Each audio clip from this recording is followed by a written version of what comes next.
একটা পরিবারের নামে একটা জানোয়ার কুরবানি করেন, যথেষ্ট। খাসি বাড়িতে আছে, গরু বাড়িতে আছে, আপনি জবাই করবেন জানোয়ারটা।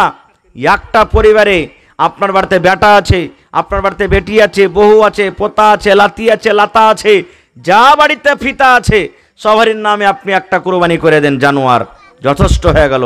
কিন্তু আমরা ভুল করছি এই জায়গাতে, যে একটা খাসি দান করব মানে কুরবানি করব তো একটা লোকের নামে করব। জি না, এটা ভুল। একটা গোটা জানোয়ার গোটা পরিবারের জন্য নিয়ত করলেন, সবাই নাকি বরাবর পাবে, এই জন্য একটা জানোয়ার যথেষ্ট। আর একটা ভাগা যখন দিতে যাবেন তো একটা লোকের নামে হবে। একটা জানোয়ারে 7টা ভাগা হয় না, তো 7টা ভাগ যখন দিবেন তো 7টা মানুষের নামে হলো, পরিবার নামে হবে না। আর একটা জানোয়ার গোটা পরিবার নামে হয়ে গেল আপনার। একটা গরু একলা কিনে দিয়ে দেন, গোটা পরিবারের নামে হয়ে গেল। আর একটা কথা আরো বলে দিই, মরার নামে আমরা কুরবানি করছি না? মরার নামে কুরবানি করি না? যদি পারেন ভাই, আজ জালসা হয়েছে না মসজিদের, যেই মা বাপ দাদু দাদি স্ত্রী স্বামী যেই কেউ মারা গেছে ওরকে ভাগের টাকা কটা যদি দান করে দেন তো বেশি ভালো, বেশি ভালো। কিন্তু ওলামায়ে কেরাম, এটা ইখতিলাফি মাসলা আসলে, কিন্তু মেলায় ওলামায়ে কেরাম বলছেন যে না, মরার নামে কুরবানি করতে পারো। দলিল দিচ্ছে মেলায় কিছু, আর বলছেন যে কেন, যেমন মরা মানুষের নামে দান করা চলবে কি চলবে না? তার নামে টাকা দেন, গরু দেন, ছাগল দেন, বকরি দেন, জমি দেন, মরার নামে দান করা চলবে কি চলবে না? তো বলছেন কুরবানি করাটা হলো একটা সাদকা দান। বাপ মা দাদু দাদি কেউ মারা গেছে, কুরবানি করাটা হলো একটা সাদকা, একটা দান। এই জন্য মরা মানুষের নামে যদি কেউ দান করতে চায় মানে কুরবানি করতে চায় তো করতে পারে, কিন্তু একটা শর্ত আছে। একটা শর্ত আছে, কি শর্ত? মরা মানুষের নামে যদি আপনি কুরবানি করেন ওইটা হলো সাদকা। যে জিনিসটা আপনি দান করবেন ওই জিনিসটা ঘুরিয়ে নিতে পাবেন আপনি খাইতে পাবেন, সাদকার মাল খাইতে পাবেন, আপনি খাইতে পাবেন না। এরকমই আপনি যে দান করে দিলেন মানে কুরবানি করলেন মরা মানুষের নামে, এটা সাদকা হলো, দান করা হলো। ওই দান করা জিনিস আপনার জন্য খাওয়া হারাম, খাওয়া কিন্তু চলবে না, একটা অফিস খাওয়া চলবে না। যেই জানোয়ারটা মৃত মানুষের নামে আপনি জবাই করলেন ওর যতখানি গোশত হবে গোটা পরিবারের নামে, আপনি যতটি পরিবার আছে পরিবারের মধ্যে কেউ খাবে না, সব গোশতকে আপনাকে বেটে দিতে হবে, সবখানি গোশতকে আপনাকে বাঁটতে হবে, কারণ আপনার জন্য ওইটা হারাম হয়ে গেল।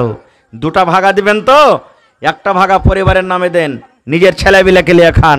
একটা ভাগা বেশি করে দেন, মরা মানুষের নামে দিবেন, ওই গোশত খান, আপনি বেটে দেন, খাইতে পাবেন না, কিন্তু এক পট্টিও খেতে পাবেন না, আপনাকে বেটে দিতে হবে। এই জন্য ভাই এই জিনিসটা ধ্যান রাসূল বলেছেন, রে আমার উম্মতেরা তোমরা শুনে নাও, গোটা বছরের মধ্যে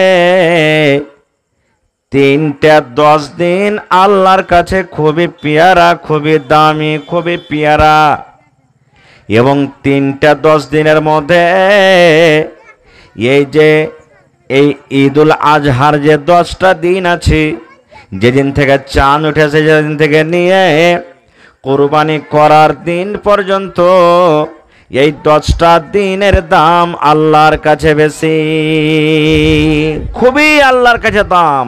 এই 10 দিনের, যেদিন থেকে চাঁদ উঠেছে সেদিন থেকে নিয়ে যেদিন 10 তারিখে কুরবানি করব, এই 10টা দিন, একটা 10টা হয়ে গেল। 2 নম্বর আল্লাহ রাসূল বলেছেন, এই যে সামনে মুহররমের চাঁদ উঠবে, এই মাসের পর মুহররমের চাঁদ উঠবে, নতুন সাল শুরু হবে আরবির দিক দিয়ে। আল্লাহ রাসূল বলেছেন চাঁদের 1 তারিখ থেকে নিয়ে চাঁদের 10 তারিখ পর্যন্ত আল্লাহর কাছে খুবই দাম। তো দামটা হলো কেন? মুহররমের লাঠি খেলার লেগে নাকি? মুহররমের লাঠি খেলা ঢোল বাজার জন্য? জি না, আল্লাহ বাঁচিয়ে রাখে, ইনশাল্লাহ সময় আসবে তখন ফের ওই বিষয়ে আলোচনা করব। তবে জেনে রাখেন, এই যে সামনে মুহররমের 10টা দিন আসবে, মুহররমের চাঁদের 1 তারিখ থেকে নিয়ে 10 তারিখ পর্যন্ত আল্লাহর কাছে বেশি দাম। 3 নম্বর 10 দিন রমজান মাস, 10 রমজান কেটে গেল, 20 রমজান কেটে গেল, 21 রমজান থেকে নিয়ে 30 রমজান পর্যন্ত, মানে রমজান মাসটাকে 3 ভাগ করে শেষের যেটা 10টা দিন বাঁচবে, এই 10টা দিনের আল্লাহর কাছে বেশি দাম। কেন কেন বেশি দাম? আল্লাহ তাবারাক ওয়া তাআলা কোরআনে বলেন, আল্লাহ রাসূল বলেছেন, ওই 10টা দিনের মধ্যে রমজান মাসের শেষের যে 10টা দিন আছে, ওই 10টা দিনের মধ্যে বিজোড় যেগুলো রাত আছে, ওই রাত গালার মধ্যে একটা রাত কিন্তু শাবে কাদারের রাত আছে। আছে না নাই? শাবে কাদারের রাত আছে, শাবে কাদারের রাত আছে। ওই রাতটাতে কি হয়? আল্লাহ তাআলা বলেন, রে দুনিয়ার মানুষ, আমি আল্লাহ রাব্বুল আলামিন ওই শাবে কাদারে কদরের রাতে আমি আল্লাহ পাক পবিত্র এই 30 পারা কোরআনকে আমি আল্লাহ নাজিল করেছি। এবং শাবে কাদার যারা পেয়ে যাবে রে, শাবে কাদার এত ফজিলত, মানুষ 83 বছর 4 মাসের ইবাদত বান্দেগি করে জানে কি পাবে? আমি আল্লাহ রাব্বুল আলামিন শাবে কাদারের একটা রাতে আমি আল্লাহ তখনই নেকি দান করব। সুবহানাল্লাহ। 83 বছর 4 মাস ইবাদত করে জানে কি হয়? শাবে কাদারে একটা রাতে আল্লাহ তাবারাক ওয়া তাআলা তখনই নেকি দান করেছেন। তাহলে এই জন্য আরো কিছু ফজিলত আছে, এই জন্য আল্লাহ তাবারাক ওয়া তাআলা রমজান মাসের শেষ 10 দিনকে ফজিলত দিয়ে দিয়েছেন। আর এই যে দেখেন মুহররমুল হারাম, মুহররম মাসের 10 দিনে ফজিলত আছে। কি ফজিলত? আল্লাহ রাসূল বলেছেন, মুহররমের চাঁদের যেদিন 9 তারিখ হবে একটা রোজা আছে, মুহররমের চাঁদের যেদিন 10 তারিখ হবে সেদিন একটা রোজা আছে। মুহররমের যারা 2টা রোজা করবে, চাঁদের 9 তারিখে একটা আর চাঁদের 10 তারিখে একটা, আল্লাহ নবী বলেছেন, যদি কোনো মা, যদি কোনো খালা, যদি কোনো দাদি, কোনো ভাই, কোনো মামা, যদি কোনো কাকা ভাইরা ছোট হোক বড় হোক, মুহররম মাসে 2টা রোজা করতে পারে, চাঁদের 9 তারিখে একটা আর চাঁদের 10 তারিখে একটা, ঢোল বাজাতে হবে না রা ভাই, মুহররম খেলতে হবে না, লাঠি বানাইতে হবে না, ঝুনঝুনা বাজাইতে হবে না, তালোয়ার খেলতে হবে না, তাজিয়া উঠাইতে হবে না। রোজা আছে সেদিন ওই যে মুসলমানেরা চাঁদের 9 তারিখে একটা রোজা আর মুহররমের 10 তারিখে যে একটা রোজা করবে, 2টা যারা রোজা করবে, আল্লাহ নবী বলেছেন তার জীবনের 1 বছরকার যত ছোট ছোট গুনাহ আছে, 2টা রোজা করার কারণে আল্লাহ রাব্বুল আলামিন তার জীবনের গুনাহকে মাফ করে দেবেন। নারে তাকবীর, সুবহানাল্লাহ। তাইলে মুহররমের রোজা রাখবেন না? পড়েন ইনশাআল্লাহ। 1 বছরকার গুনাহ আল্লাহ মাফ করবে। এই জন্য ওই 10 দিনের ফজিলত। আর এই মাসের 10 দিনের কেন ফজিলত হইল? সুবহানাল্লাহ। মুহররমের 10 দিন আল্লাহর কাছে বেশি ভালো, রমজান মাসের শেষের 10 দিন আল্লাহর কাছে বেশি ফজিলতওয়ালা ভালো, কিন্তু ওইগুলা থাকাও এই ঈদুল আজহার, এই জিলহিজ্জা মাসের শুরুকার 10 দিন আল্লাহর কাছে বেশি আরো ভালো। ওই 10 দিন থেকেও এই 10 দিন আল্লাহর কাছে বেশি পিয়ারা। আল্লাহ রাসূল বলেছেন 360 দিনে 1 বছর হয়, 360 দিনে 1 বছর হয়। নবী বলেছেন 360 দিনের মধ্যে 10টা দিন এমন আছে, এই জিলহিজ্জা মাসের 10টা দিন, যেদিন থেকে চাঁদ উঠেছে সেদিন থেকে নিয়ে এই যে 10টা দিন নবী বলেছেন, এই 10টা দিন আপনার মুহররমের মাস তার মোকাবিলা করতে পারবে না। গোটা যে ঘুরিয়ে দিলে যে আল্লাহ রাসূল বলেছেন মুহররমের 10টা দিন এই জিলহিজ্জা মাসের মোকাবিলা করতে পারবে না। রমজান মাসের ওই যে শেষের 10টা দিন আছে, ওই শেষের 10টা দিন এই জিলহিজ্জা মাসের মোকাবিলা করতে পারবে না। এত দাম এই 10টা দিনের। একজন সাহাবী বলছেন, হুজুর, যদি কোনো মানুষ আল্লাহর রাহে লড়াই করতে যায়, জিহাদ করতে যায়, তাহলে কি ওর থেকে এটা 10টা দিন দামি? রাসূল বলেছেন, হ্যাঁ রে সাহাবী, হ্যাঁ। আমার উম্মতরা তোমরা শুনে নাও, যারা জিহাদ করতে যাবে ওই জিহাদ করনেওয়ালা থেকে এই 10টা দিন আল্লাহ রাব্বুল আলামিনের কাছে বেশি পিয়ারা। কিন্তু হ্যাঁ, যদি কোনো মানুষ লড়াই করতে চলে গেল, লড়াই করতে যাওয়ার পর ওর জীবনখানটা ঘুরিয়ে আনতে পারলো না, লড়াই করতে করতে করতে নিজের জান মালকে হারিয়ে দিল, আল্লাহর রাহে শহীদ হয়ে গেল, বাড়ি ঘুরে আসতে পারলো না। নবী বলেছেন লড়াই করতে করতে যুদ্ধ করতে করতে যদি নিজের জান মালকে আল্লাহর রাহে কুরবান করে দেয়, তাহলে নবী বলেছেন ওই লোকটা কিন্তু এই 10 দিন থেকে টপে যাবে। আর যদি লড়াই করতে করতে গাজী হয়ে বাড়ি ঘুরে আসে, আল্লাহর রাহে যদি শহীদ না হয়, তাহলে ওই লোকটাও এই 10 দিনের মোকাবিলা করতে পারবে না। এত ফজিলত আছে। বলবেন হাজি মৌলানা এই 10টা দিনের এত ফজিলত আছে কি মাসটাতে? এই 10টা দিনে কি আছে? ওরে সুবহানাল্লাহ, এই মাসে 10টা দিনে হজ হয়। হজ হয় না? হাজিরা হজ করতে গেছে না জানি? হজ করতে গেছে। ওরে সুবহানাল্লাহ, আল্লাহ নবী বলেছেন যারা হজ করতে গেছে রে, হজ যদি কবুল হয়ে যায় আল্লাহর দরবারে, আল্লাহ যদি তার হজটাকে কবুল করে নেয়, নবী বলেছেন উম্মত যেমন মায়ের পেট থেকে যেদিন বাচ্চা জন্ম নেয় তার জীবনে কোনো গুনাহ থাকে না রে, গুনাহ থাকে না। আল্লাহ রসুল বলেছেন যদি কোনো হাজির হজ কবুল হয়ে যায়, তাহলে ওই হাজিরটা যেদিন মায়ের পেট থেকে বাচ্চা জন্ম নেয় কোনো গুনাহ থাকে না, ওই হাজির মাসুম বাচ্চার মতন মক্কা থেকে বাড়িতে ঘুরে আসে। কিন্তু হ্যাঁ, যদি হারামি টাকার হজ করতে যায়, সুদ খাওয়ার টাকার যদি হজ করতে যায়, বেঈমানি করার যদি হজ করতে যায়, বেটা বেটিকে মায়েরা যদি হজ করতে যায়, এরকম টাকার হজ কিন্তু রব্বুল আলামিন কবুল করবেন না। হালাল টাকা হওয়া চাই, হজ্জে মাবরুর যাকে বলা হয়েছে। সুবহানাল্লাহ, এত ফজিলত, এত ফজিলত আছে। আর কি ফজিলত আছে? এই মাসে একটা দিন আছে চাঁদের 9 তারিখে আরফাত বলা হয়েছে। ইয়াউমে আরফা, হাজিরা যখন চাঁদের 9 তারিখ হবে, ইয়াউমে আরফার মাঠে যায়, আরফার ময়দানে যায় রে বন্ধু, হাজিরা দোয়া করবেন। আল্লাহ নবী বলেছেন আরফার মাঠে যারা হজ করতে যায় দোয়া করবে, যদি দোয়াটা তার খালিস নিয়াতে হয়, হালাল যদি কাপড় পিন্দা থাকে, হালাল রোজে যদি খায়া থাকে, তাহলে বন্ধুরে যা আল্লাহর দরবারে যা দোয়া করবে আরফার ময়দানে, আল্লাহ রব্বুল আমিন তার দোয়াটাকে কিন্তু কবুল করে নেবেন। ওই হাজে যদি দোয়া করে আল্লাহ আমার ছেলে পিলাকে মাফ করে দাও, আল্লাহ তুমি আমার পড়োশিকে মাফ করে দাও, আল্লাহ মুসিবত তুমি মুসিবত থেকে বাঁচিয়ে লাও, আল্লাহ তুমি আমাকে সহি সালামত রাখো, ইমানের পরে রাখো, গোটা পৃথিবীর মুসলমানের তুমি হেফাজত করো, আল্লাহ মসজিদ মাদ্রাসার হেফাজত করো, এইরকম যায় দোয়া যদি আল্লাহর দরবারে করে, আল্লাহ রাব্বুল আলামিন ওই আরফার মাঠে কিন্তু তার দোয়াটাকে কবুল করে নেয়।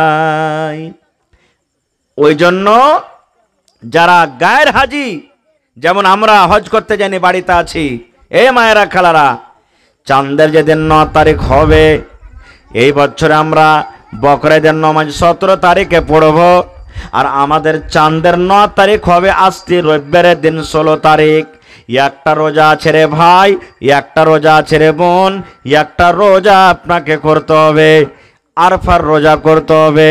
চাঁদের 9 তারিখ আজকে সামনে রবিবারের দিন একটা রোজা করতে হবে। আল্লাহ নবী বলেছেন এ আমার উম্মত, যদি তুমি একটা রোজা করো, আল্লাহ তোমার জীবনের 2 বছরকার গুনাহকে আল্লাহ মাফ করে দেবেন। পড়েন সুবহানাল্লাহ। কয় বছরকার গুনাহ? 2 বছরকার গুনাহ মাফ হয়ে যাবে। 1 বছর যেটা সামনে চলে গেল, আর 1 বছর যেটা সামনে আসছে এখনো কিন্তু আসেনি, আপনি গুনাহ কি করবেন? এখনো হয়নি। 1 বছর তো যেটা চলে গেল গুনাহ হয়ে গেছে, আর যেটা সামনে বছর আসছে ওইটা কিন্তু এখনো আসেনি, আসছে, গুনাহ হয়নি।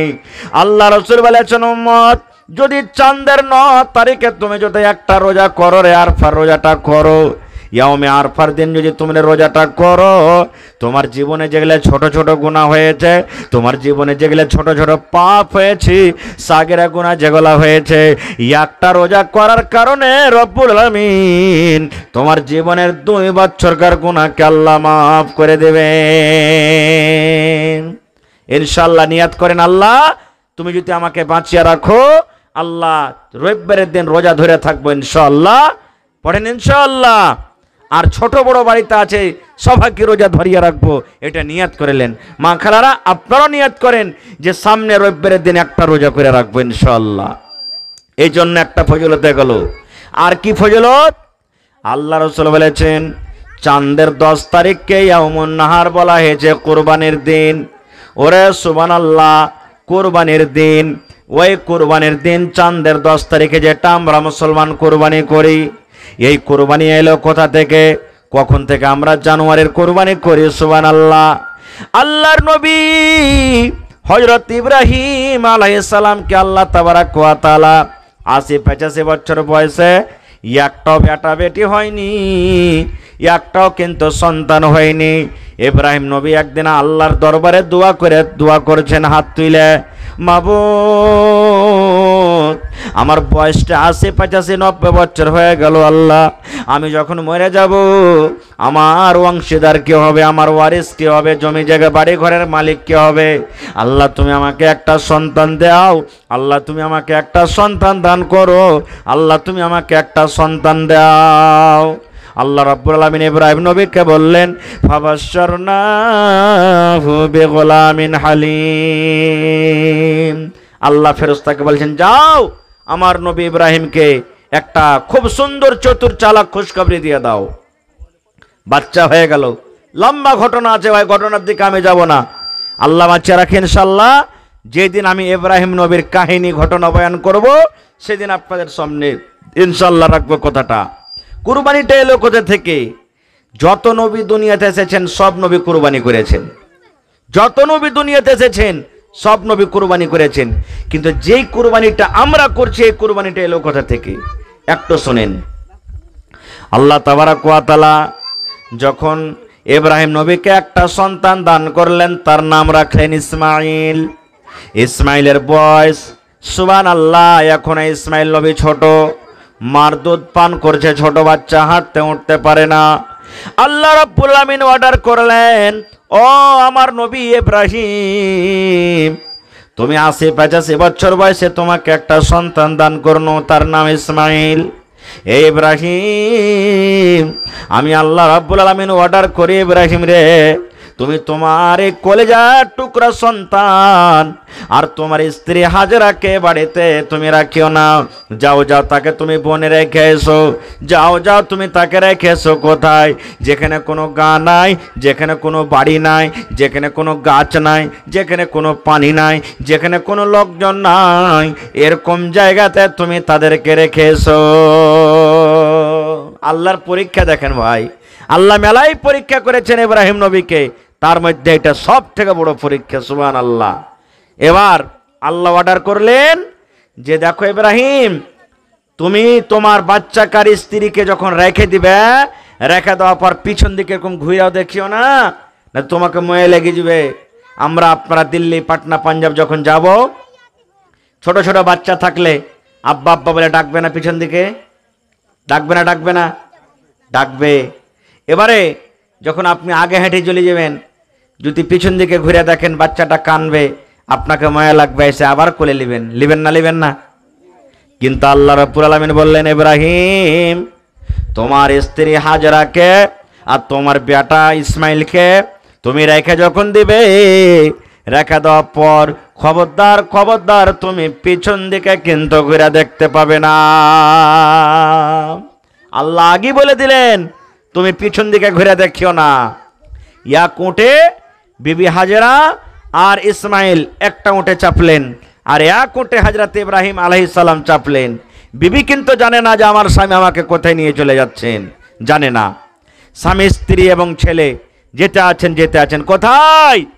যে জায়গাতে এখন কাবা শরীফ, তখন কাবা শরীফ ছিল না। কাবা শরীফ ভাঙ্গা চুরা মাটিতে মিলিয়া ছিল, মাটি বরাবর হয়েছিল, কাবা শরীফ তখন ছিল না কো। সুবহানাল্লাহ। এবারে ওই জায়গাতে রেখে দিলেন। ওখানে পানি নাই, কোনো একটা বাড়ি ছিল না তখন, একটা কোনো লোক ছিল না তখন, একটা কলকিও ছিল না, জমজমের পানিও ছিল না তখন, কিচ্ছু ছিল না কো। তারা মা বেটাকে রেখে দিলেন। উট দুটাকে হাঁকাইতে হাঁকাইতে হাঁকাইতে ইব্রাহিম নবী হাঁটতে লাগলেন। ধরেন এখান থেকে যখন এই আপনাকে ঘাটটা পার হয়ে ধরেন ওই পার যখন গেছে, তখন বিবি হাজারা মনে মনে বলছেন যে হাজি আমার স্বামী ছেড়ে চলে ইচ্ছে, উঁট চড়াইতে যাবে, তা আঞ্জর পঞ্জর গলাতে হয়তো চড়াইবে, হেঁটি যে চলে ইচ্ছে, ব্যাপার কি? দৌড়াতে দৌড়াতে তখন ইসমাইলকে সুতিয়ে দিয়েছে একটা জায়গাতে সুন্দর করে একটা পাথরের ওপরে।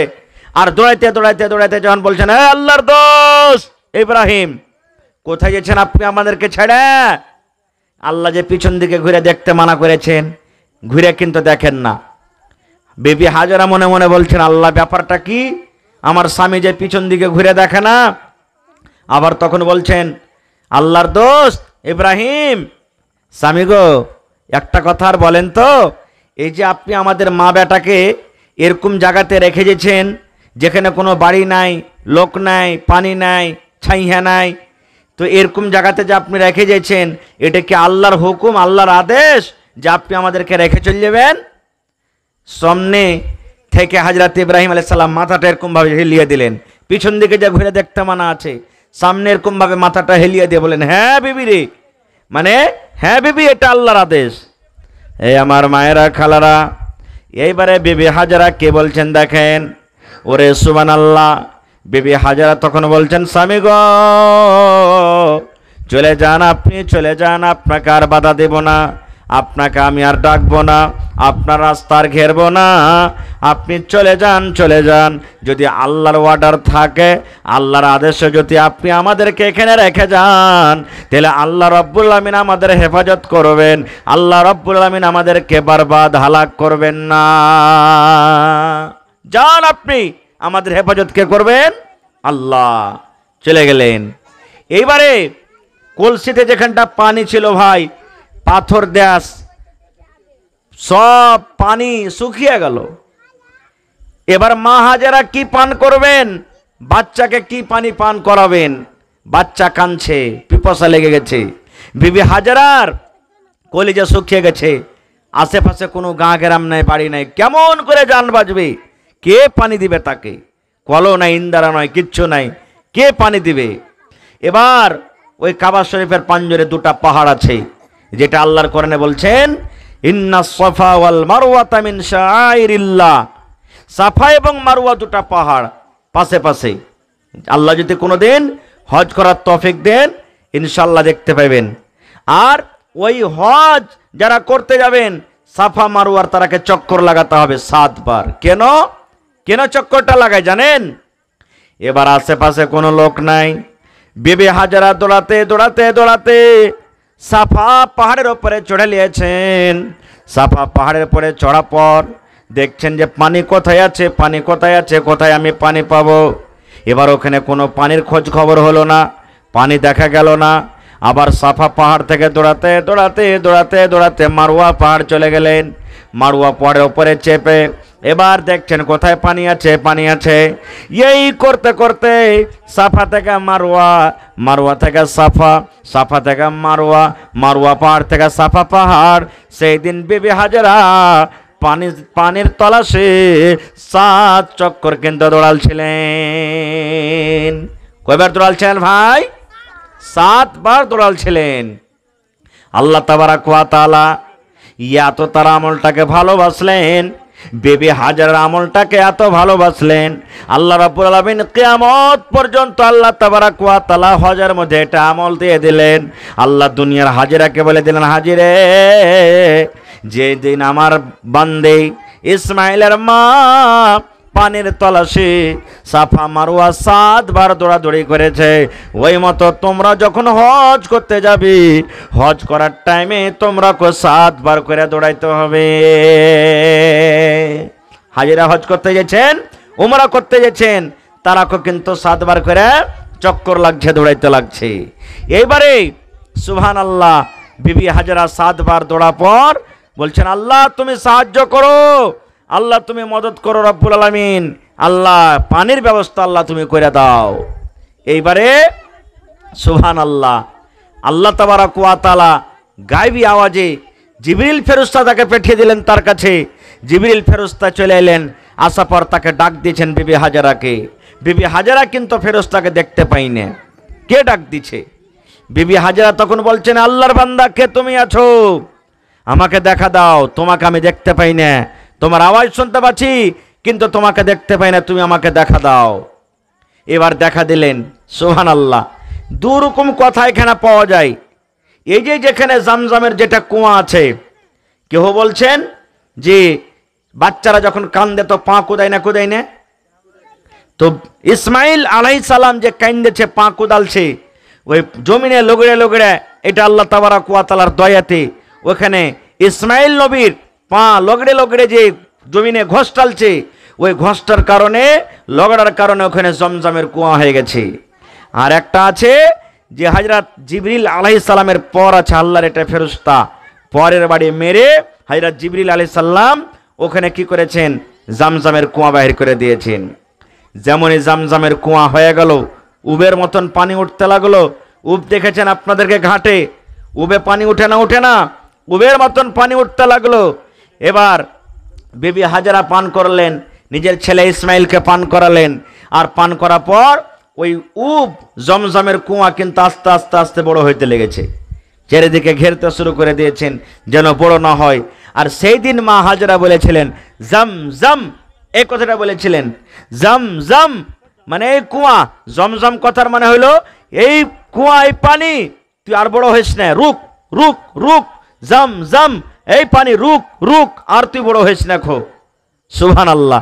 সেদিন থেকে তার নাম হয়ে গেল আবে জমজম, মানে জমজমের পানি। সুবহানাল্লাহ। যেই পানির ব্যাপারে আল্লাহুস সামাদ ফজিলত আছে, যেই পানির ফজিলত আছে, যেই পানি পৃথিবীতে আল্লাহ তাবারক ওয়া তাআলা যত পানি দিয়েছেন, সুবহানাল্লাহ, এখনো সেই পানির মতন কিন্তু হয় না। যার ফজিলতের কারণে হাজী সাহেবরা মক্কা থেকে এখানে নিয়ে এসে আত্মীয় স্বজন, গাঁ গ্রামের বাড়ির লোকেরাকে একটু এক কাপ, একটু এক কাপ, এক গ্লাস করে একটু একটু একটু করে সবাইকে পান করায়। ভাইরা আমার, তাহলে এইবারে ওখানে আস্তে আস্তে গাঁও বসলো। কেমন করে গাঁও বসলো, লম্বা ঘটনা, ওদিকে আমি যাব না। যেই দিন হযরত ইসমাইলের বয়স 8 বছর 9 বছর এরকম বয়সে আল্লাহ তাবারক ওয়া তাআলা হযরত ইব্রাহিম নবীকে স্বপ্ন দেখাইছেন। স্বপ্ন দেখাইছেন কি স্বপ্ন? আল্লাহ রাব্বুল আলামিন হযরত ইব্রাহিম নবীকে স্বপ্ন দেখাইছেন, ও আমার নবী ইব্রাহিম, তোমার সব থেকে যেটা পেয়ারা সম্পদ, যেটা পেয়ারা তোমার বেটা, ওই বেটাকে তুমি আমার রাহে কোরবানি করে দাও। ও ইব্রাহিম, তোমার সব থেকে যেটা নেককার আর সব থেকে পেয়ারা বেটা, পেয়ারা মাল, ওই সম্পদকে তুমি আমার রাহে কোরবানি করো। সুবহানাল্লাহ। কত বড় পরীক্ষা রে ভাই! দুনিয়াতে কোন এমন বাপ আছে যে নিজের বেটার গলাতে ছুরি দিয়ে জবাই করতে পারবে? ইব্রাহিম নবী তাইয়ার হয়ে গেলেন, স্বপ্ন দেখলেন, তাইয়ার হয়ে গেলেন। নবীরা যেটা স্বপ্ন দেখে এটা হল আল্লাহ তাবারক ওয়া তাআলার তরফ থেকে ওয়াহি, এটা আল্লাহ রাব্বুল আলামিন তাকে ওয়াহি করছেন। এবারে এখানটা ছুরি নিলেন ইব্রাহিম নবী, ছুরি নিয়ে হাঁটতে হাঁটতে হাঁটতে হাঁটতে চলে গেলেন কোথায়? ওই যেখানে কাবা শরীফে নিজের স্ত্রী হাজেরা আর নিজের কলিজার টুকরা ইসমাইলকে রেখে এসেছেন। গাঁ গ্রাম আস্তে আস্তে বসে গেছে, তো বাড়ি চিনতে পারে না। একটা লোককে বলছেন যে হাজি, হাজেরার বাড়ি কোনটা, ইসমাইলের বাড়ি কোনটা, তোমরা কি চিনো? তখন যারা আশেপাশেকার লোক বলছেন যে এটা হলো হাজেরার বাড়ি। চলে গেলেন, বসতে দিলেন। বসতে দেওয়ার পর এরে সুবহানাল্লাহ, বাপ বেটার গল্প দেখেন। ইব্রাহিম নবী ইসমাইল নবীর সাথে যা গল্প করেছেন, আল্লাহ তাকে গল্পটা কত ভালোবেসেছেন, আল্লাহ নিজের কোরআনে আল্লাহ সেটাকে দিয়ে দিয়েছেন। কি গল্প? ইব্রাহিম নবী নিজের বেটা ইসমাইল নবীকে বলছেন, আস্তে আস্তে করে বলছেন, ছোট্ট ছোট্ট আওয়াজে বলছেন, ইয়া বুনাইয়া, ও আমার কলেজার টুকরা সন্তান, ইন্নী আরা ফিল মানামি আন্নী আযবাহুকা ফানজুর মাজা তারা। সুবহানাল্লাহ। কি বলছেন? হযরত ইব্রাহিম নবী নিজের বেটা ইসমাইলকে বলছেন, ইয়া বুনাইয়া, এই আমার কলেজার টুকরা সন্তান, বেটারে, আল্লাহ রাব্বুল আলামিন আমাকে স্বপ্ন দেখাচ্ছেন। আমি রাতের বেলাতে স্বপ্ন দেখেছি যেন তোমার গলাতে ছুরি দিয়ে তোমাকে আল্লাহর রাহে আমি কোরবানি করছি। বেটা, আল্লাহ অর্ডার করেছে যে তোর গলাতে আমি ছুরি দিয়ে তোকে জবাই করব। ফানজুর মাজা তারা, বেটা তোমার মত কি বলো তো, তুমি আল্লাহর রাহে কুরবানি হবে কি হবে না? কে বলছেন? ইব্রাহিম নবী 7 বছর 8 বছরকার বেটা ইসমাইল নবীকে বলছেন। বাপ হলেন একজন নবী, আর ইসমাইল নবী এগিয়ে বড় হয়ে নবী হবেন। নবী কোনোদিন ভুল কথা কইতে পারে কি? এবার হযরত ইসমাইল আলাইহিস সালাম কি বলছেন? ইয়া বাতিফাল মা তুমার সাতাজদুনি ইনশাআল্লাহু মিনাস সাবিরিন। ছোট বাচ্চা 7 বছর 8 বছর 9 বছরকার বাচ্চা ইসমাইল নবী, এখনো কিন্তু নবী হয়নি। আব্বাকে বলছেন, আব্বা গো, আল্লাহ যদি আপনাকে আদেশ করে থাকে আমার গলাতে ছুরি দিয়ে আপনি আমাকে জবাই করবেন, আমার গলাতে আপনি ছুরি দিয়ে আমাকে আল্লাহর রাহে কুরবানি করবেন গো আব্বা। আব্বা চলেন কোথায় আপনি আমাকে নিয়ে যাবেন, আমার কোনো আপত্তি নাই, আমার কোনো দুঃখ নাই, আমি রাজি খুশি হয়ে আল্লাহর রাহে আমি কুরবানি হয়ে যাব। আপনি আমার গলাতে ছুরি দিয়ে আপনি আমাকে কুরবানি করে দেন। সুবহানাল্লাহ। এই আমার ভাইরা মায়েরা খালারা, দেখেন আল্লাহর কত বড় পরীক্ষা। বেটা বলছেন, আব্বা চলেন কোথায় আপনি নিয়ে যাবেন, আমি কুরবানি হয়ে যাব আব্বাজি, চলেন আপনি আপনাকে নিয়ে চলেন। আল্লাহ রাব্বুল আলামিন কোরআনে বলেন, ফালাম্মা আসলামা ওয়া তাল্লাহু লিল জাবিন। বাপ বেটা রাজি হয়ে গেল, বাপ রাজি হয়ে গেল কুরবানি করব বলে, আর বেটা রাজি হয়ে গেল কুরবানি হবে বলে। বাপ বেটা কুরবানি করার জন্য হাঁটতে হাঁটতে হাঁটতে হাঁটতে মিনার মাঠে চলে গেলেন। মধ্যখানে আরো কথা থাকলো। ইবলিস শয়তান এসে বিবি হাজারাকে ভাঙটালছে, হযরত ইসমাইলকে বহাকালছে, ইব্রাহিম নবীকে বহাকালছে।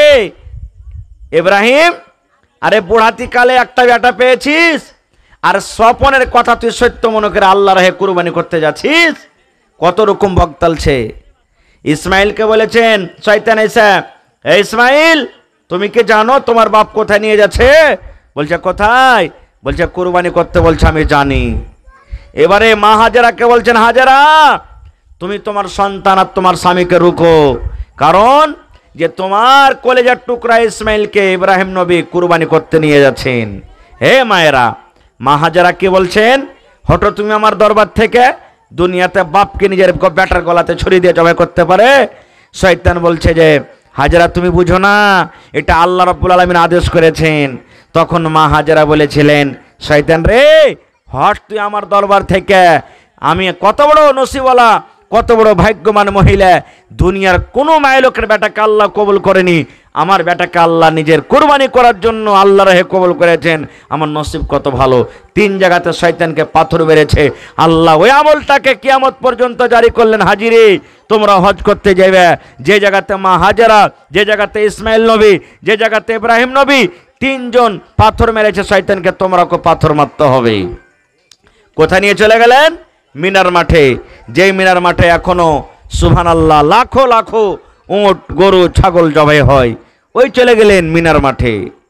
এবার বেটার গলাতে ছুরি দিতে যাবেন কে? ইব্রাহিম নবী। সুবহানাল্লাহ। মুয়াজ্জা হাসানাতে বা অন্য অন্য কিতাবে লিখছে যে ইসমাইল নবী নিজের আব্বাকে বলছেন, আব্বা গো আপনি আমাকে জবাই করবেন গো আব্বা, নিজের চোখে আপনি পাট্টিটা বেঁধে রাখবেন।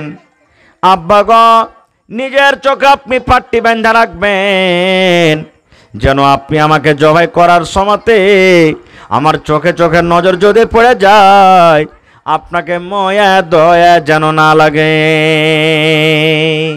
চোখ খোলা থাকলে ছুরি দিবেন, আমার চোখ আপনার চোখের উপরে যদি পড়ে যায় ময়াতে কুরবানি করতে পারবেন না, আর যদি কুরবানি না করেন আল্লাহ আপনার পরে নারাজ হয়ে যাবে। এই জন্য আপনি চোখে পাট্টি বেঁধেলেন গো আব্বা, চোখে আপনি পাট্টি বেঁধেলেন। খাইর যা হোক, কুরবানি করতে যাবেন। যত দুনিয়াতে পোক পাখালি, সমস্ত পোক পাখালি আল্লাহ রে আল্লাহ মনে হয় চলাফেরা বন্ধ করে দিয়েছে। মনে মনে সবাই বলছে, আল্লাহ আজ তোমার কি লীলা খেলা, তোমার আল্লাহ কি ইমতিহান। আল্লাহ জীবনে এরকম হয়নি যে বাপ নিজের গলাতে ছুরি দিয়ে জবাই করবে। আল্লাহ তোমার এটা কেমন পরীক্ষা, কেমন ইমতিহান যে এক বাপ নিজের বেটার গলাতে ছুরি দিয়ে জবাই করবে। আল্লাহর ফেরেশতারা পর্যন্ত ভাবা চিন্তা করে, আল্লাহ দেখো তোমার কি মাসলেহাত, আল্লাহ আমরা জানি না তোমার ইমতিহান, তোমার পরীক্ষা কি। আল্লাহ নিজের বেটার গলাতে নবী ইব্রাহিম ছুরি দিয়ে তাকে জবাই করবে। জবাই করতে যাবেন আর মানবেন না হযরত ইব্রাহিম নবী। আল্লাহ তাবারাক ওয়া তাআলা জিবরিল ফেরেশতাকে ডাক দিয়ে বলছেন, জিবরাইল যাও, আমার নবী পাগল হয়ে গেছে, কুরবানি না করতে গেলেও ছাড়বে না, যাও জান্নাত থেকে একটা দুম্বা নিয়ে যাও, আর ওই দুম্বাটা নিয়ে তুমি কি করবে, ইসমাইলকে তার ছুরির তলা থেকে টেনে নেবে, আর ওই জান্নাতের দুম্বাটা তার ছুরির তলাতে তুমি রেখে দিবে। এবারে আল্লাহ রাব্বুল আলামিনের আদেশে হযরত জিবরাইল আলাইহিস সালাম জান্নাত থেকে দুম্বা নিয়ে এলেন, আর নিয়ে আসার পর ওই ছুরির তলাতে রাখলেন, আর ইসমাইল নবীকে হটিয়ে নিলেন। সেদিন থেকে মেলায় কথা থাকলো মধ্যখানে, সেদিন থেকে আল্লাহ তাবারাক ওয়া তাআলা প্রত্যেক বছরে বছরে একটা করে জানোয়ার কুরবানি করার আদেশ করলেন। কিন্তু তারা কুরবানি করত কি জানেন, এই যে কুরবানি হলো, জানোয়ারটাকে জবাই করে রেখে দিলেন, গোশত খাওয়া হারাম ছিল কুরবানির গোশত খাইতো না, জানোয়ার জবাই করে ফেলে দিলে এবার আসমান থেকে আল্লাহর আদেশে আগুন আসতো, আর ওই আগুন জানোয়ার জবাই করে যে পড়ে আছে ঘুরতক পাঞ্জরে পাঞ্জরে। যারা হালাল টাকার কুরবানি ওকে কবুল করত, জ্বালিয়ে পুড়িয়ে দিত, আগুন খেয়ে নিত, আর যারা হারাম টাকার কুরবানি জমিনের উপরে পড়ে থাকতো। কিন্তু যখন আমাদের শেষ নবী হলেন, কুরবানি আল্লাহ তাবারাক ওয়া তাআলা যখন করার আদেশ করলেন, আল্লাহ রাব্বুল আলামিন নবীকে বললেন, হো নবীজি, আপনার জন্য আমি কুরবানির গোশতকে আল্লাহ হালাল করে দিলাম, আপনি নিজে গোশত খান, আর যারা কুরবানি করতে পারেনি তারাকে খেলান। আপনার উম্মতকে বলে দেন যে আপনার উম্মতরা জানোয়ার জবাই করবে, কুরবানি করবে, আর যারা কুরবানি করতে পারেনি তারাকেও যেন কুরবানির মাংস দেয়, যেন কৃপণতা না করে, এখানে কাঞ্জসি না করে। যারা কুরবানি করতে পারেনি তারাকেও তুমি কুরবানির গোশত দাও। মেলায় কথা আছে মধ্যখানে ভাইরে। আল্লাহ রাসূল সাল্লাল্লাহু আলাইহি সাল্লাম শুরুতে বললেন, কুরবানির গোশত 3 দিন থেকে বেশি খায়ও না। কয়দিন? জোরে বলেন। 3 দিন থেকে কুরবানির গোশত বেশি খায়ও না। এইবারে তার পরা বছর থেকে রাসূল বলে দিলেন, কুরবানির গোশত যতদিন পারবে খাও, আর যারা কুরবানি করতে পারেনি তারাকে খাওয়াও, আর বাড়িতে তুমি জগিয়া জাখিরা করে রাখো। এখন তো ফ্রিজ আছে বাড়তে না, 1 বছর তাক যদি আপনি গোশত জগিয়ে থান আর খান তো কোনো গুনাহ হবে না। কিন্তু হ্যাঁ, যারা কুরবানি করতে পারেনি তারাকে দিতে হবে। আপনার 15 কিলো গোশত হলো তো খাসির, এবার আপনি কি করলেন, যারা কুরবানি করতে পারেননি তারাকে আপনি দিলেন না, ওই 100 গ্রাম দিয়ে দিলেন, আর নিজের বাড়িতে আপনি ফ্রিজে থিয়ে জখিরা করে 6 মাস পর্যন্ত খাইলেন, গুনাহ হয়ে যাবে, আপনার গুনাহ হয়ে যাবে। রাসূল বলেছেন তুমি খাও, যতদিন পারবে খাও, যারা দিতে পারেনি তারাকে খাওয়াও, আর জমা করে থাও, তোমার যতদিন মনে হবে জমা করে থাও, তোমার কোনো গুনাহ নাই। কেন? 3 দিন যেটা খাওয়ার হাদিস আছে, তখন মানুষ গরিবী হালাতে ছিল, কুরবানি সবাই করতে পারত না। তখন যদি রাসূল বলতেন জমা করে থাও, তাহলে যারা কুরবানি করেছে ওরা বাঁটতক না, জমা করে থুইতক। রাসূল বলে দিলেন যে 3 দিন থেকে বেশি খাইতে পারবে না। তো যারাকে গোশত বেশি মনে করবে যে 3 দিন থেকে বেশি খাইতে পারবো না, আর এতখানি বাড়িতে গোশত আছে যে 3 দিনে খায়া শেষ করতে পারবো না তো রাসূল তখন এই আদেশ করলেন যে যখন 3 দিন থেকে বেশি খেতে পারবে না, সাহাবায়ে কেরাম যারা করতে পারেনি তারাকে ঢেট করে বেশি করে বেটে দিলেন। এবার যখন দেখলেন যে মানুষরা কুরবানি এখন বেশি করতে লেগেছে, তখন রাসূল বললেন তুমি খাও, জমা করো, আর যারা পারেনি তারাকে দাও।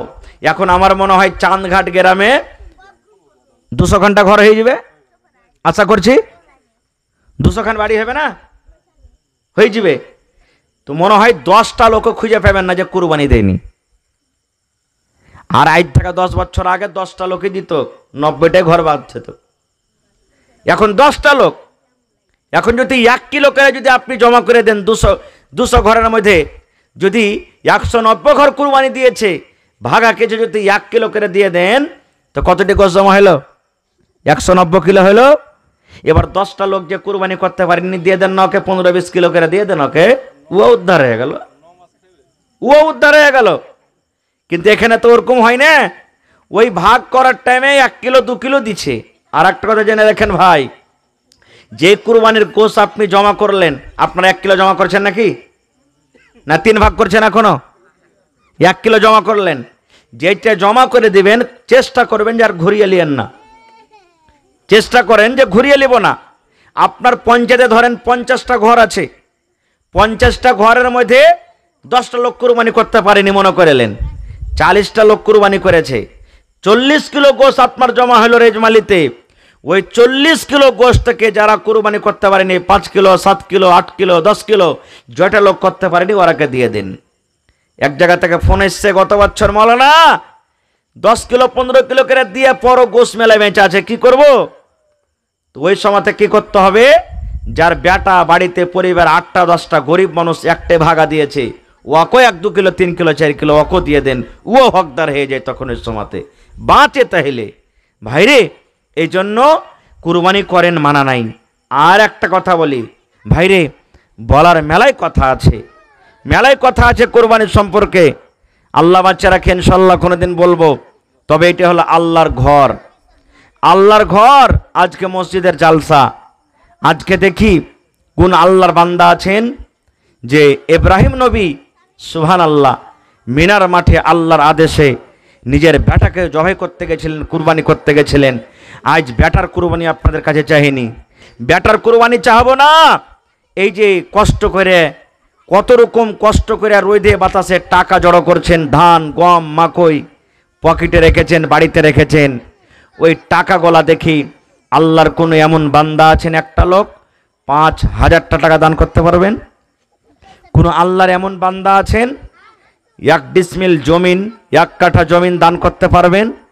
মসজিদের আশেপাশে তো আশা করছে জমিন নাই, মাঠে ময়দানে কোনো জায়গাতেই দহাতে দগাতে জমিন আছে, বিক্রি করে যা টাকা হবে মসজিদে লাগিয়ে দেবেন আপনি। দেখি কোন আল্লাহর বান্দা আছেন 15টা লোক 1,000 টাকার টাকা, এবং 15টা লোককে দেখবো 500 টাকা 500 টাকা 500 টাকা, এবং 5টা লোককে দেখবো 2,000 করে। এবং মায়েরা খালারাকে বলবো আপনারা 1 বড় করে সিমেন্টের দাম গালা দেন 500 টাকা করে টাকা। দেখি কোনো মা আছেন একটা ছাগল দান করবে না আল্লাহর ঘরের জন্য। দেখি কোনো মা আছেন গলার হার বালি পায়াল নাকের কানের, মা বাপ কত আরমান করে কাঁসার বদনা গিলাস দিয়েছে, একটাও বাড়িতে কেউ ব্যবহার করে না। ওই মাকে বলবো নতুন পুরাতন ভাঙ্গা ফুটা যা আপনার বাড়িতে আছে আল্লাহর ঘরের জন্য হাজির করেন। আসেন দেখি আজকে কোনো আল্লাহর বান্দা আছেন প্রথম দান 5,000 টাকা, প্রথম দান 2,000 টাকা, কিংবা প্রথম দান 1,000 টাকা, কিংবা প্রথম দান 500 টাকা, কিংবা একটা ছাগল, কিংবা কাঁসার বদনা থালি, কিংবা কোনো গহনা। দেখি আসেন তো কোনো মা খালা দাদি নানি এমন আছেন যে মসজিদের ব্যাপারে রাসূল বলেছেন ভাই জীবনে কত টাকা আসছে কত টাকা যাইছে, শ্বাস বন্ধ হইতে গেলে সব মাল টাকা ছেলে মেয়ে সব পড়ে থাকবে, কিচ্ছু সাথে যাবে না ভাইরে। আল্লাহ রাসূল বলেছেন মান বানা লিল্লাহি মসজিদান বানাল্লাহু লাহু বাইতান ফিল জান্নাহ, যদি আল্লাহকে রাজি করার জন্য আল্লাহর এখানটা ঘর বানান, আল্লাহ তাবারক ওয়া তাআলা তার বদলাতে জান্নাতের ভিতরে এখানটা ঘর বানিয়ে দিবেন। তাহলে আজকে মসজিদ বানাইতে পারছেননি? সুবহানাল্লাহ, আল্লাহর ঘর জান্নাতের ভিতরে নিজের ঘর বানাইতে বসেছেন। আজ নিজের বাড়িতে 10 লাখ টাকা খরচ হয়, 1 টাকা কোনো মানুষের কাছে চাইতে যাই না। আল্লাহ তাবারক ওয়া তাআলা আজকে ঘর বানাইতে বসেছি, এতটি মানুষ এতটি পরিবার এতটি গ্রামের লোক। আর যদি আজকে আল্লাহ তাবারক ওয়া তাআলার এতটি মানুষ মিলে যদি আমরা ঘরটা না বানাইতে পারি তাহলে দুঃখের বিষয়, আর আল্লাহ তাবারক ওয়া তাআলা নারাজ হয়ে যাবেন। তা আসেন তো দেখি বিসমিল্লাহ করেন কোন আল্লাহর বান্দা আছেন। এই যুবক ভাইরাকে বলবো ভাইরে মজদুর যারা আছেন, এ ভাই যারা মজদুর বাড়িতে আছেন মজদুরি করে খাইছেন, একদিনকার মজুরি আপনি দিয়ে যান কম করে, কারণ এই মসজিদের জালসা বারবার হবে না আর বারবার হয় না। আজকে হয়ে গেল, ফের কতদিন হবে না আল্লাহ জানে, কতদিন হবে না আল্লাহ জানে। এই মৌকা সুযোগ ছাড়িয়েন না ভাই। আসেন, এই দেখেন, মাশাআল্লাহ, জাযাকাল্লাহ। কে দিলে জি ভাই? মোহাম্মদ আশফাক আলম। এই দেখেন, আল্লাহুস সামাদ টাকার একটা কাঁসার বাঁধনা এনেছে। একটু জোরে বলেন নারে তাকবীর, সুবহানাল্লাহ। গোসল করাইয়া মন তোকে কাফন পরাবে রে, আজ মন মর চঞ্চল রে। কাফন পরাইয়া মন তোর জানাজা পড়িবে, কাফন পরাইয়া মন তোর জানাজা পড়িবে, জানাজা পড়িয়া মন তোকে দফন করিবে রে, আজ মন মর চঞ্চল রে। মা কান্দিবে বেটার বেটা, বন কান্দিবে ভাই, মা কান্দিবে বেটার বেটা, বন কান্দিবে ভাই। পরের বেটি সেও তো কাঁদবে, আর তো কেহ নাই রে, আজ মন মর চঞ্চল রে, আজ মন মর চঞ্চল রে ভাই। ঝরে দুটি আখি বুঝাইলে বোঝেস না তুই কোন জঙ্গলের পাখি রে, আজ মন মর চঞ্চল রে। নারে তাকবীর।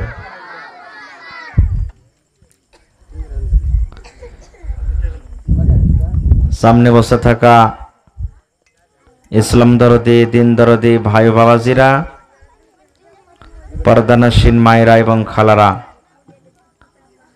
সমস্ত তারিফ ও গুণগান সে মহান আল্লাহ তাবারাক ওয়া তাআলার জন্য, যে মহান আল্লাহ তাবারাক ওয়া তাআলা আজকে আমাদেরকে এই চাঁদঘাট গ্রামের মসজিদের উন্নতি কল্পের এই জালসার পেন্ডালের তলাতে একত্রিত হয়ে বসে কিছু বলার ও শোনার তৌফিক দিয়েছেন। তাই আমরা সকলে অন্তর সাথে একবার জোর করে পড়ে আলহামদুলিল্লাহ। একটু জোর করে পড়েন না জি ভাই, আল্লাহর তারিফ, আলহামদুলিল্লাহ। তারপর আমাদের শেষ নবী হযরত মুহাম্মদুর রাসূলুল্লাহ পড়েন সাল্লাল্লাহু আলাইহি ওয়াসাল্লামের পর অগণন দারুদ শরীফ শান্তির ধারা বর্ষিত হোক, আমিন। আল্লাহুম্মা সাল্লি আলাই, আল্লাহুম্মা বারিক আলাই। ভাই মুসলমান, সামনে কয়েকদিন পর কুরবানি, 17 তারিখে কুরবানির দিন নাকি?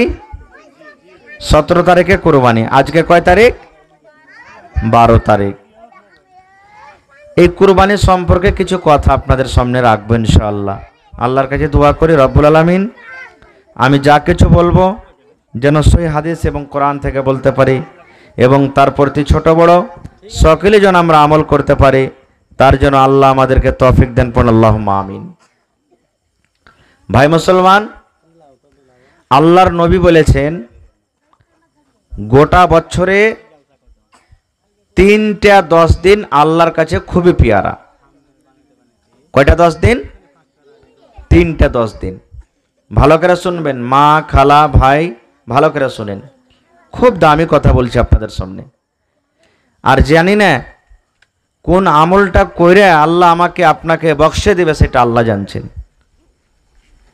আল্লাহ নবীর জামানাতে আল্লাহ রসুল বলেছেন একটা মহিলা নামাজ রোজা খুব করত, বিলাই কোনো আর ক্ষতি করে দিয়েছে, বিলাইটার উপরে রাগ ধরে গেছে, বিলাইটাকে দড়ি দিয়ে বাইন্ধা শুকিয়া শুকিয়া মেরে দিয়েছে, পানি খানা কিছুই দেয়নি।